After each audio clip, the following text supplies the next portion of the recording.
So I did not post a June wrap up because I was on my Europe trip, which I have been uploading the travel vlogs for.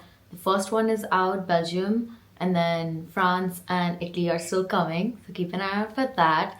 But because I was traveling, I didn't get to post a June wrap up, and now it's August, so time for a June and July wrap up. But I had like the best reading month for both of these months. Like I read a total of 24 books in June and July total, and that is a lot of books. And there were a lot of books that I did not particularly enjoy. Like it was fine, kind of. So for this video, I'm going to do a my favorite reads from June and July. So that's gonna be sort of my summer wrap up, which books I really enjoyed and highly recommend that you guys check out. So let's get started. Okay, so first we'll get into my favorite reads from June, and there are a lot because for some reason I was really in the mood for hockey romance, and especially queer hockey romance. And so I started the month with an ice hockey romance that I suddenly got on Libby and ended up reading in like one sitting. But since that book, like that book was good, but it's not like the favorites.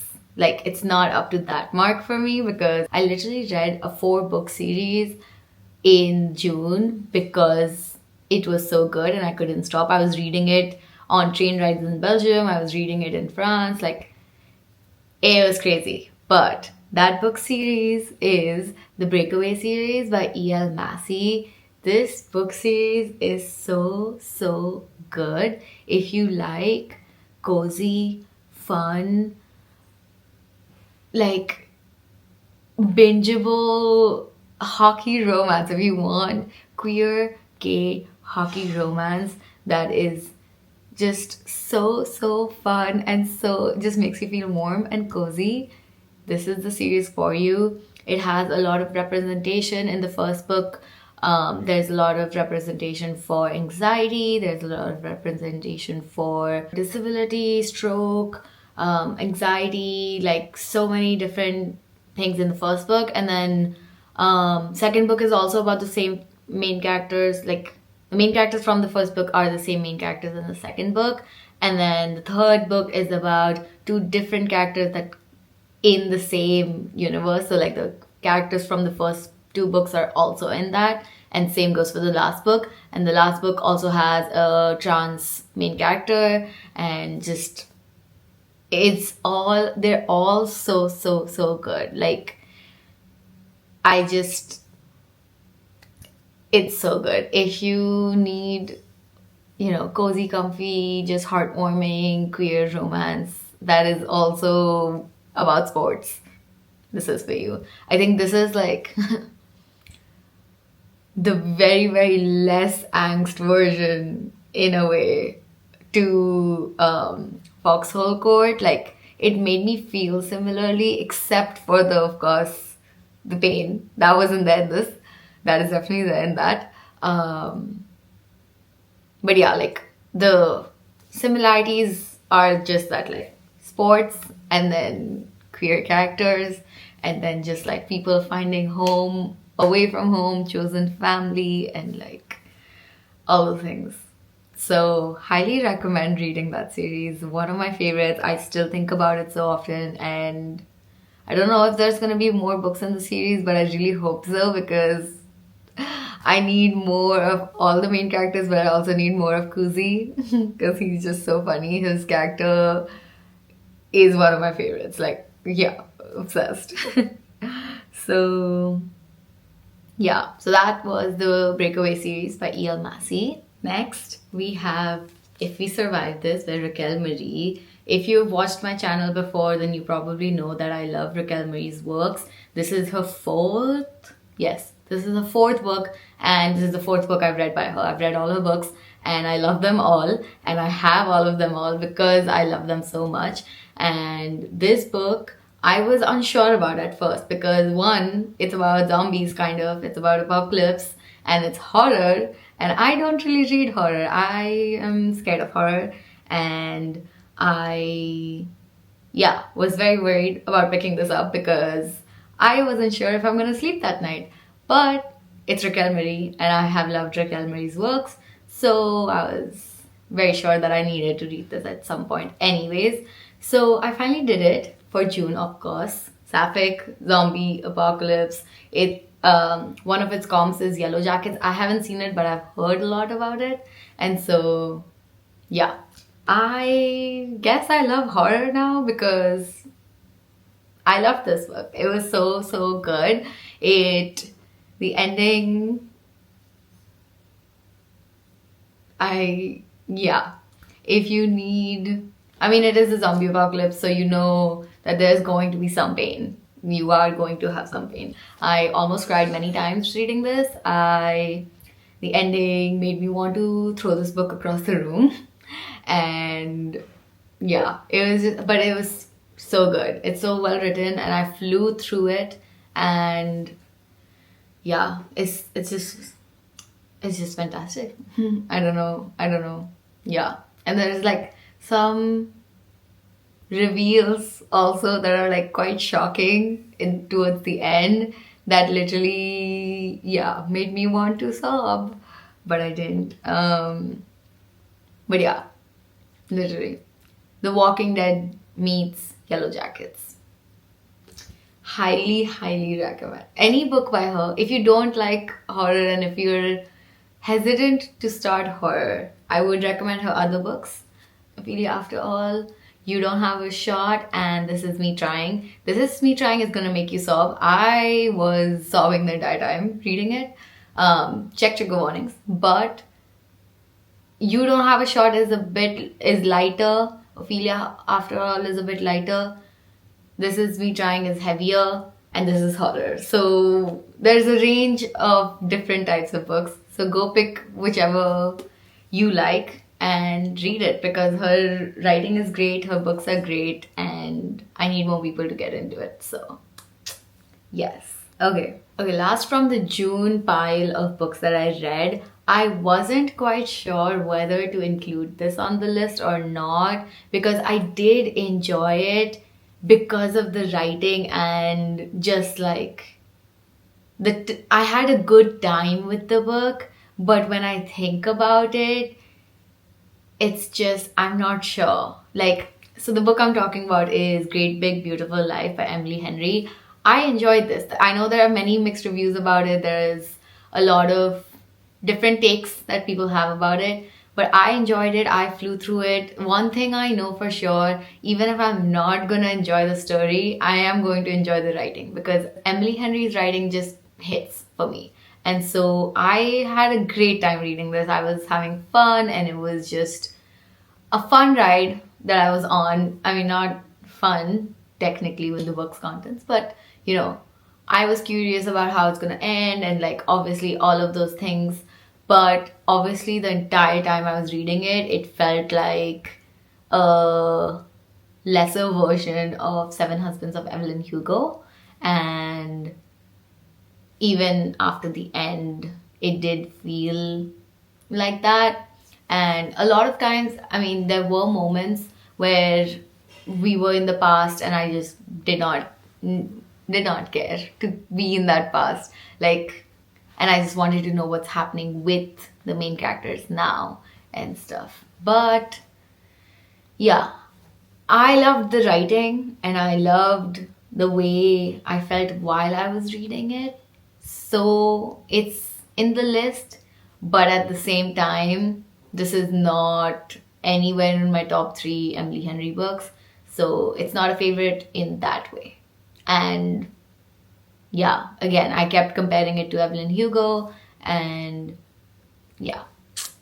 So those are all my favorite books from the month of June. Now we get to July. So June I read 14 books and these were my favorites. And I think from those 14 books, I think the 3 of the books from the Breakaway series were in June. And I think I read the last one in July. Yeah. So I read the last book in the Breakaway series in July. So that is again in the favorites. And then, of course, so I finally started a very, very popular book series that I have been wanting to read for a really long time. I was a bit skeptical about reading it because I've read this author's other book, like this one other book in a different series, and I really loved that. Like, it was one of my favorite reads last year, and so I was worried that this, because this came out much earlier, that I wouldn't enjoy it as much. And to be fair, I did keep comparing it to it, but I still had a really good time. And that book is Thursday Murder Club by Richard Osman. This book is the first in the series. I think there are like 4 books out right now, and the 5th is coming out this year, maybe. And so I am one of the very few people who read We Solve Murders before reading Thursday Murder Club.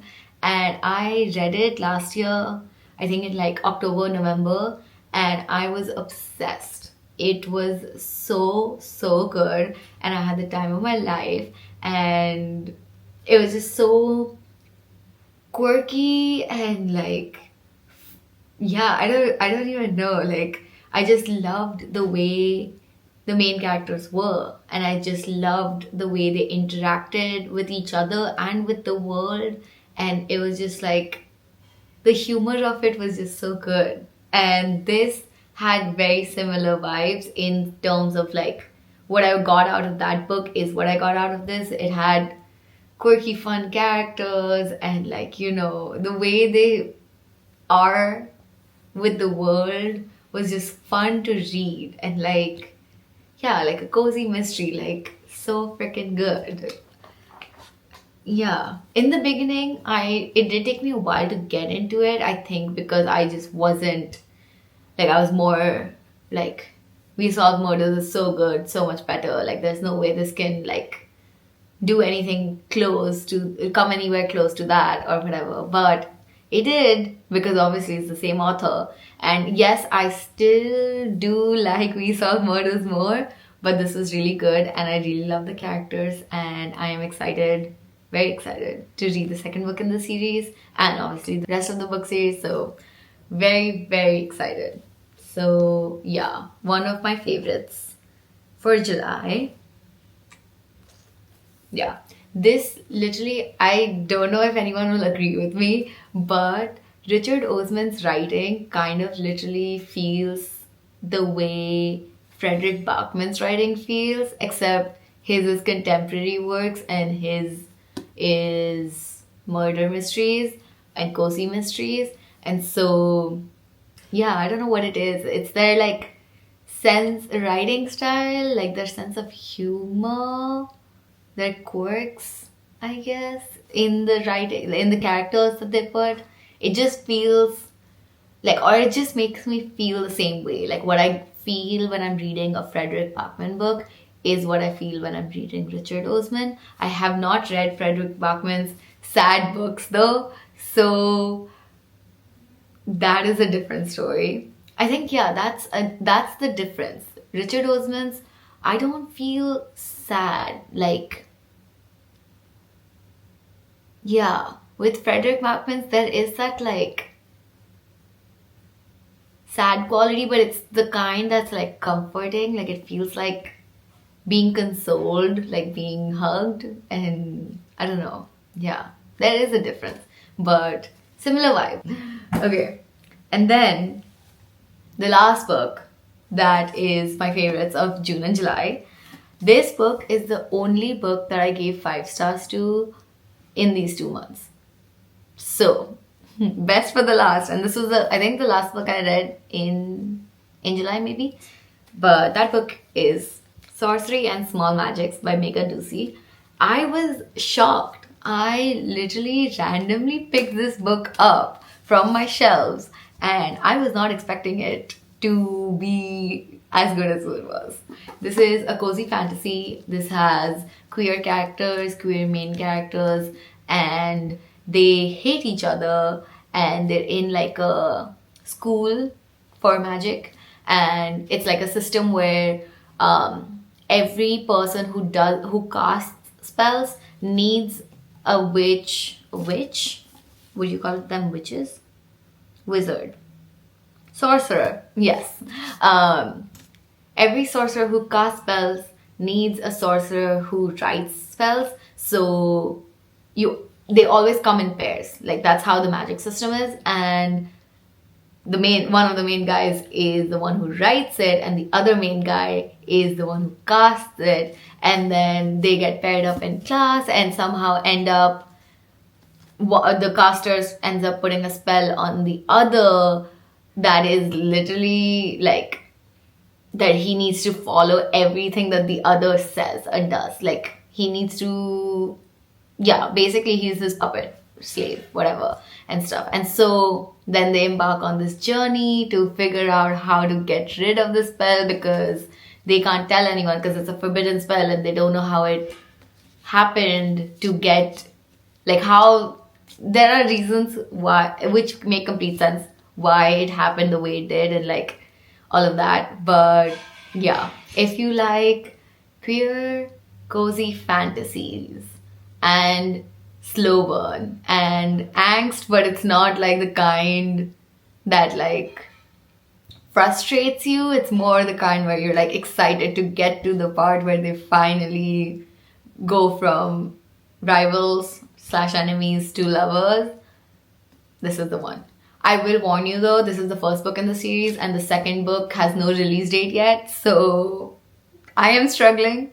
So if you struggle with that too, maybe wait a bit, but do read it because it is so freaking good. I have read quite a few cozy fantasies recently, and this one, The Honey Witch, I read The Spell Shop, a lot of popular ones, but this is the best one. Yeah, out of all of those, yeah, this is the one. So go read it. Yeah, okay, so those were all the books that I loved in June and July, my summer wrap up. And yeah, let me know which books you've been reading this summer and what you enjoyed and which books you would recommend to me. So, happy reading!